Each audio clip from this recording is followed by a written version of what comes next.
7 matches, 22 goals, and one brand new league leader. Welcome to the Jamaican Premier League Match Week 3 review show. People, wagwan, YouTube, big up. This week was a banger, you know, man. We see some ball really dropping up, including a big surprise, well, not upset, but a surprise result in a Cavalier game. But before all of that, we start with which I believe is the game of the season so far. And that is Harbour at home, or at least on home on paper, against Arnett. This match was at Stadium East in the final game on the Monday night doubleheader. The match finished 2-2, but that isn't the entire tale of this game. This game was open, this back and forth and open from the very beginning. And Harbour run out in a distinct 2-love lead at halftime.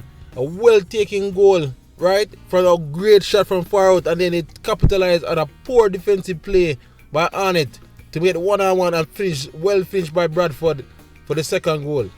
Man, Harbour was really playing well, but Arnett was not bad enough. They really wasn't bad in the first game, but we're shell-shocked by the 2 goals they let in, especially that first wonder strike. So credit to Coach Gilbert, because it seemed at halftime him just tell them to just keep doing what you're doing and you will get back in the game. And within 46 minutes, they got straight back into the game with a strike from Shepherd. Beautiful strike by Shepherd. And then right after that, not too long, 10 minutes later, or roughly 10 minutes later, Harbour get down the left wing and get one past the keeper in the top left in the goal. A good strike. And the game continued from there. It was frenetic. Back and forth, 2-2. Either side could have won it at that point, guys. It was really a good, entertaining game. The crowd was out there. The other people, they were out there. And they enjoyed the match. Until Coach Gilbert decided to hold on, man. This is too open. And I'm seeing him take up 2 top players, them including Harbour, and put on some defensive shape. And then the game slowed down a bit towards the end, the last 15 minutes. As Gilbert seemed that he was okay with the point at this point. But nonetheless, it was an entertaining 2-all draw, and it was a good measure of how far Arnett really seems to be so far this season. And I think if they were a bit more clean at the defensive side of the game, they would have taken this game. But credit to Harbour, right? This was their first game of the season, and they put up a good play. They'll be disappointed they didn't finish it off. Being 2-0 up at halftime, maybe they should have been a bit more conservative in the second half. But, so it goes. It was entertaining for the neutrals nonetheless. So again, that game finished 2-all to Harbour and Arnett Gans. We'll move on next to the newcomers, Lime Hall, who are at home again. They start off this week at home to Waterous. And this is the highest level in Jamaican football. And in just like any top flight in any league, if you don't take your chances and make schoolboy errors, the top teams will punish you. And that's what basically happened to Lime Hall here. They didn't necessarily play poorly. In fact, they outshot Waterous, right? They had much better shots at goal than Waterous, but yet they're at the opposite end of the result. They were playing well, and then this caused another silly error in the back, and Waterous get the lead. And from there, Waterous just pick them off at the right moment when Lime Hall come forward. But Lime Hall still had their chances, man. And it seems that Lime Hall are going to struggle to score this season, and this might be the biggest issue for them to stay up in the league. But in the end, Waterous got 2 goals in the first half, and then Lime Hall in the second half got hope, got life when he got a penalty, and it was tucked away. And you were thinking, okay, here they will come, they're going to rally, and then to sucker punch them, Waterous went ahead and scored a third again. That guy Brian is on form. But the star of the game for Waterous was definitely Andre Fletcher, who seemed to run in form in this game. He was playing lights out, or was clear man of the match for Waterous. So tough luck to Lime Hall. This is a learning lesson for them. They will do much better, I assume, as the season gets on. They clearly have a threat there now, but they need to have somebody to finish those chances, as well as to show up the back. So the game ended 3-1 to Waterous. We'll move on to the second game. Mount Pleasant. They are proving that they might be unstoppable again this season. The defending champions, man, them look impervious. They won out 3-0 against Dunbeholden at home, and it's tough. It was tough on Dunbeholden because Dunbeholden shot out of the blocks immediately from whistle 1, and they went at Mount Pleasant, no fear, and they replayed some better balls in that first 30-35 minutes of the game. But yet, they got sucker punch as well by a more pleasant counter, a square from the left hand side, and yet Chung was left free as a bird in the 6-yard box, and he tucked it away. It didn't exactly show off Dunbeholden game, but you saw the class of a great side where they can just soak up pressure and then keep picking you off at the right moments. And that's what Mo Pleasant did to score a second and then eventually the third one. It was really tough on Dunbeholden because I thought they played well, but it shows that to catch to the level of Mount Pleasant, they need a little bit more.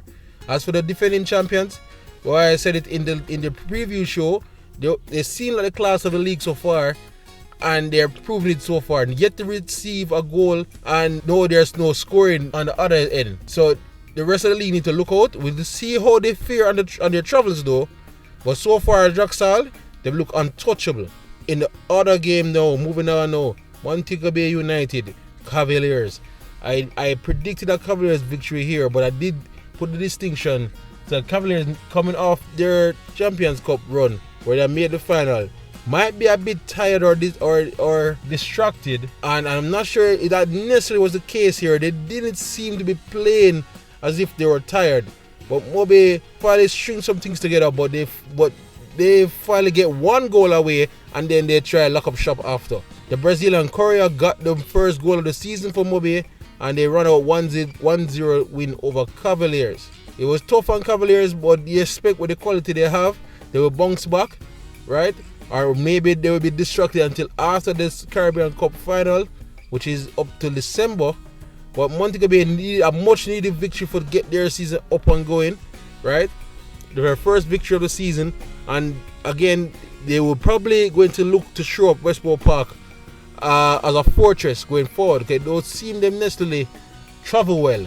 But I did say that the more and more time this team get together, the more and more dangerous they will be. Montego Bay will be very dangerous come by mid-season, and more they gel together. Look out for them and the Brazilians and the entire team to pull out something. So again, that game finished Montego Bay 1, Cavaliers 0.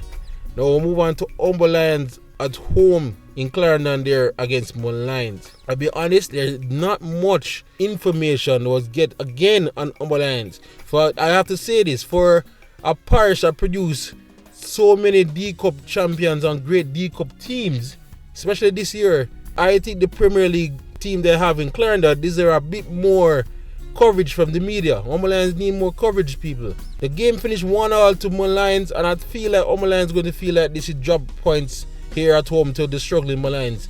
In fact, Humber Lions took the lead in the 16th minute before Jason Wright salvaged a point for Mull Lions when he scored in the 38th minute. So that will even sting further to seem like drop points for Humber Lions, who you would like to believe they won't be scrapping around in the relegation fight. They will have to take these points at home against these smaller teams. As for Humber Lions, based on the few coverage we have or information, it was a much improved performance from them, and where they fought hard to even stay in the game and come back and equalize. Again, they might see this as drop points as well, because you want to beat the teams around you. But it's a good start, and maybe their next game where they're back at home, they can take all 3 points. So that game finished Humber Lions 1, Mull Lions United 1. The other new boy, Treasure Beach, traveled to Fornito Park to take on Portmore United. And Portmore United, who are stated were all-class Mount Pleasant, showed their superiority to the new boys by running out 3-1 winners over Treasure Beach.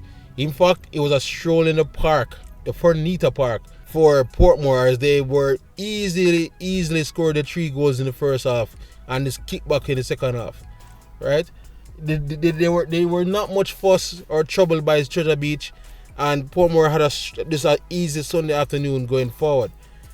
But Treasure Beach did make a history. They finally scored a goal, and there was the first goal in their Premier League goal in their history, and finally have something on the board. But they need to do more if they want to stick around in this league. Especially, they need to be a bit more proactive in the first half in the games. They fought better in the first match of the season, but here they were undone quickly by Portmore. They have to learn fast if they want to stick around. But again, not a bad performance by them. So that game ended Portmore 3, Treasure Beach 1. It's a shock of the round, really. Tivoli in the first game on Monday night they, well, on paper hosted Vera United, and Tivoli, you think buzzing from the opening season 3-0 win over Waterous will be looking with their firepower up front to run out upon Vera, but Vera surprised them. They got shocked by Vera, and Vera pulled off a 2-1 victory. It was a good performance by Vera, who needed that victory and to give them some confidence going forward. It was 2-1 from even the first half, and they held on. They defended well and held on in the second half to deny a wave after wave of Tivoli attacks. But Vera pulled it off, and now it was looked to kick on from here. After while Tivoli will be licking their wounds, but know that they still should have enough to be in the playoffs. So they should be looking to the next. Just immediately forget about this game and just look to the next match and see what they can do. So overall, guys, based on all of that, it comes down to the standings now. After 3 rounds, where a lot of teams only played 2, while 2 of them only played 1, we have Mount Pleasant, the defending champions, on top of the table with 6 points, 4 goal difference, right? Waterous is next with also with 6 points with 2 wins and a loss from their 3 games. Arnett is buzzing around, yet to lose, but 2 draws and a win, while Vera, with an impressive win again, is up in the top 4. Harbour Lion sneaking up in the 5th with a win and a draw, yet to be unbeaten as well, while Montego Bay United is on the board with their 1 win and 2 losses. Tivoli sit right out of the top 6. In the relegation positions, you have Cavalier after playing this 1 game and their 1 loss, but Treasure Beach is one that to worry a little bit after their 2 matches and 2 losses. So that's it, people. That was it. That was match week 3. Again, Arnett and Harbour was a great game. All of them were great games, and we saw a lot of goals. Nobody could say they were bored this weekend. So thanks for joining JBL Fan. We look forward to the preview of match week 4. And for everything else on the Jamaica Premier League, subscribe and follow and like right here at JBL Fan. Keep it locked, YouTube.